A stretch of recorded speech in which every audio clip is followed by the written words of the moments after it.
Welcome back in our second lecture of Power Query. In this video, we have list of employees' data. We have unique employee data in each row. And we have same category of data in other different sheets.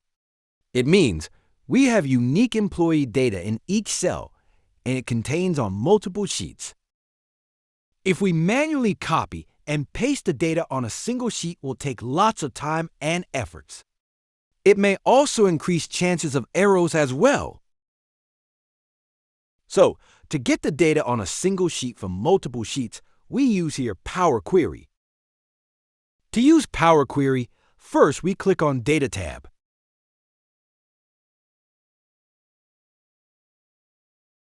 Now, we need to go on Get Data option. And we need to select our sheets or sheet from source.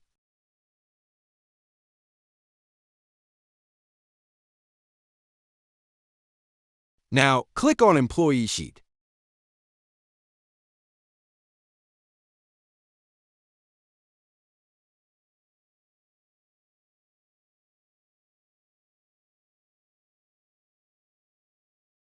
This file has multiple sheets. You can click on it and find Preview. You can select single sheet or can also select multiple sheets. Click on Multiple Sheets option and select all sheets. In this way, we select our desired sheets. After selecting all sheets, click on Transform Data.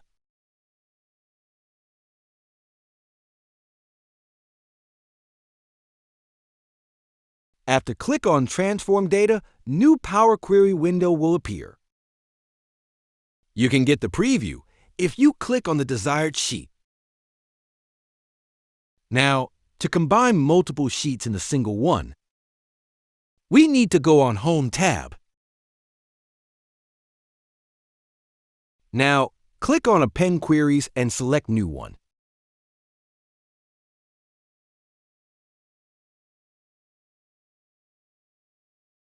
We have multiple sheets, so click on 3 or more tables. Now, select or add sheets to combine.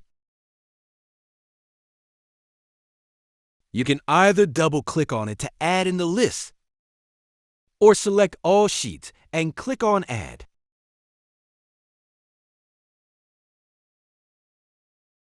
Now, click on OK to combine. This is the combined sheet it created on Power Query. You can check data on this sheet.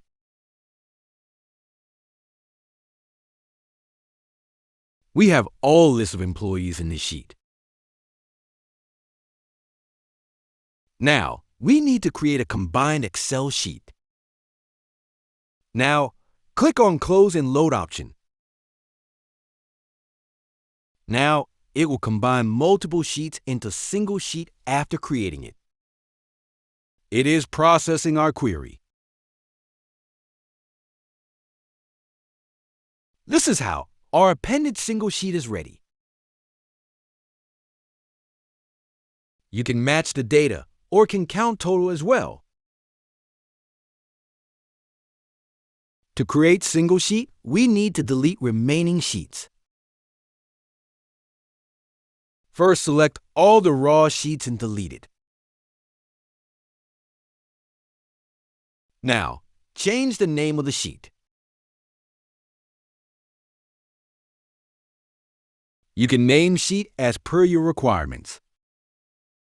In this way, we have completed our second lecture. We will cover further topics in our third lecture.